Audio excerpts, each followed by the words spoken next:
तो हल्द्वानी हिंसा में लगातार प्रशासन का एक्शन जारी है।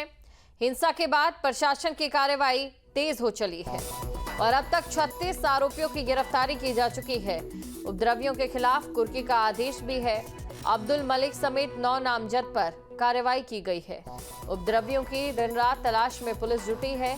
120 लोगों के 127 शस्त्र लाइसेंस निरस्त कर दिए गए हैं। हिंसा वाले क्षेत्र से अब तक 41 हथियार भी जब्त किए गए हैं। शहर में फिलहाल हालात सामान्य हैं और हर स्थिति पर प्रशासन की नजर बनी हुई है।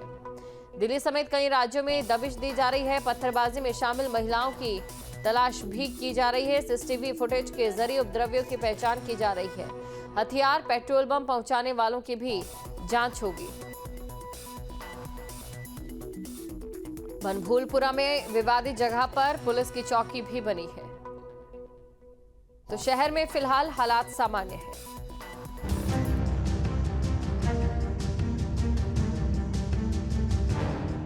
हल्द्वानी मामले पर एक्शन जारी है। अराजकता फैलाओगे तो गोली खाओगे वाली रणनीति मुखर हो चली है। अब तक 36 आरोपियों की गिरफ्तारी हो चुकी है और उपद्रवियों के खिलाफ कुर्की का आदेश भी जारी हो गया है। 120 लोगों के 127 शस्त्र लाइसेंस निरस्त हो चुके हैं। बनभूलपुरा में कर्फ्यू लगे कई दिन हो गए हैं। हालात सामान्य हैं। लोगों का भी कहना है कि जिन लोगों ने हिंसा की उनको छोड़ा नहीं जाना चाहिए और निर्दोष को परेशान नहीं किया जाना चाहिए। यहाँ घटना हुई है उस एरिया का, मतलब मैं तो यहाँ पे रहती हूँ, इतना तो कंफर्म नहीं है, लेकिन जो कुछ भी किया लोगों ने वो गलत किया। और हम लोग यहाँ पे रह रहे हैं, जिस एरिया में रह रहे हैं, हमें किसी भी तरीके की कोई प्रॉब्लम नहीं हो रही है। यहाँ पे प्रशासन ने हमारा बहुत साथ दिया। जो इधर फोर्स लगी हुई है, इन लोगों ने हमें बहुत सपोर्ट किया है। ये कुछ शरारती तत्व ने प्रशासन के ऊपर हमला करा, जिसमें कि छोटे छोटे नाबालिग बच्चे जिनको उकसाने का कुछ काम किया गया है कुछ की तरह से। और ऐसा कुछ इसमें सर हिंदू मुस्लिम का कोई झगड़ा नहीं है। और बाकी यहाँ पे हमारा प्रशासन पूरा सहयोग कर रहा है। हमें सारी चीज़ें सामान्य मिल रही हैं।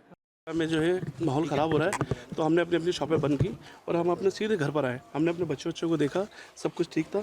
पता नहीं चला कि 1 घंटे के अंदर कहाँ से क्या पब्लिक आई और क्या उन्होंने किया। हम लोग खुद ही इतने में समझ पाते, इतने में बहुत ज़्यादा आगजनी और पब्लिक ने पथराव किया। पुलिस प्रशासन की भी सपोर्ट काफ़ी रही है। ऐसा नहीं, पुलिस प्रशासन लगा है, अपनी अपनी जाँचबीन में लगा है। हम तो ये कहते हैं जो निर्दोष है उनके ऊपर कार्रवाई नहीं की जाए। कौन लोग थे वो बाहर से? प्रशासन ने स्थानीय लोगों के लिए आवश्यक सेवाओं की पूरी व्यवस्था की है। कर्फ्यू के दौरान city magistrate Richa Singh, SDM Paritosh Verma, zonal magistrate AP Vajpayee पूरे क्षेत्र की निगरानी के साथ ही आवश्यक सेवाओं की व्यवस्थाओं की जिम्मेदारी संभाले हैं। ये चीज़ आप लोग उपलब्ध करा रहे हो? देखिए, जैसा कि आप सभी भी जानते हैं कि ये घटनाक्रम हुआ और उसके बाद से लगातार इस क्षेत्र में कर्फ्यू अभी चल रहा था और उसमें अगले दिन से ही दूध, राशन, क्योंकि लोग से नहीं निकल पा रहे हैं, कर्फ्यू लगा हुआ है, तो दूध, राशन, गैस, सब्जी, फल, सभी जो जरूरी आवश्यकताओं की चीज़ें हैं उनको मौके पर ही जाकर घर घर उपलब्ध कराया जा रहा है। हम लोग किसी एक कोने में जाकर जगह जगह गाड़ियाँ खड़ी करते हैं, लोगों को अंदर सूचना देते हैं कि भाई आप लोगों को जो सामान अपने ज़रूरत का लेना है वो आप आएँ और अपना सामान ले लें। इसके अतिरिक्त जिन लोगों को कोई इमरजेंसी है, कोई मेडिकल इमरजेंसी है, यहाँ पर मेडिकल स्टोर और अस्पताल भी खुलवा दिए गए थे उसी दिन से। जो मेडिकल इमरजेंसी है उसके लिए तत्काल उनको मौके पर ही पास जारी किए जा रहे हैं। देखिए, जो प्रभावित क्षेत्र है उसमें आज 2 घंटे ढील दी गई है कर्फ्यू में, और इसके साथ ही जो प्रशासन द्वारा जो यहाँ पे खाद्यान्न आपूर्ति और दूध, ब्रेड है और सब्जी, राशन आदि की व्यवस्था कराई जा रही है। जो आगे भी जो कि ढील हमारी जारी रहेगी और जो हमारी व्यवस्था चल रही है उसमें स्थिति के मौके की स्थिति को देखते हुए उसको जारी रखेंगे। कुछ कह रहे राशन थोड़ा महंगा मिलेगा। देखिए, अभी जहाँ कुछ जगह पे ऐसे मामले आए थे, लेकिन क्योंकि खाद्यान्न अभी आपूर्ति में भी कुछ रेट में अंतर आया है, तो उसका भी थोड़ा फर्क पड़ा हुआ है। और जो चीनी महंगी होने की मुख्यतः बात आई थी, तो वो चीनी 1 किलो का पैकेट ना होकर 1.5 किलो का पैकेट था, इस वजह से थोड़ा सा महंगा। देखिए, कर्फ्यू के बाद से लगातार क्षेत्र में निगरानी की जा रही है और इम्प्रूवमेंट है। माहौल बहुत तेज़ी से सामान्य हो रहा है। उसी के देखते हुए कर्फ्यू में ढील दी गई है। कुछ स्थानों पर 2 घंटे की ढील है, कहीं पर उससे अधिक ढील दी गई है।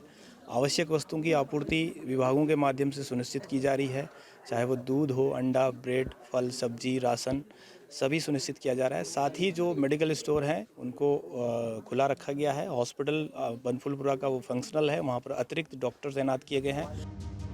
भूमि में ऐसा बवाल बेहद डराने वाला है। सूबे की सरकार हर तरह से हालात को सामान्य कर रही है और जनता को सुरक्षा का भरोसा दे रही है। Team news state.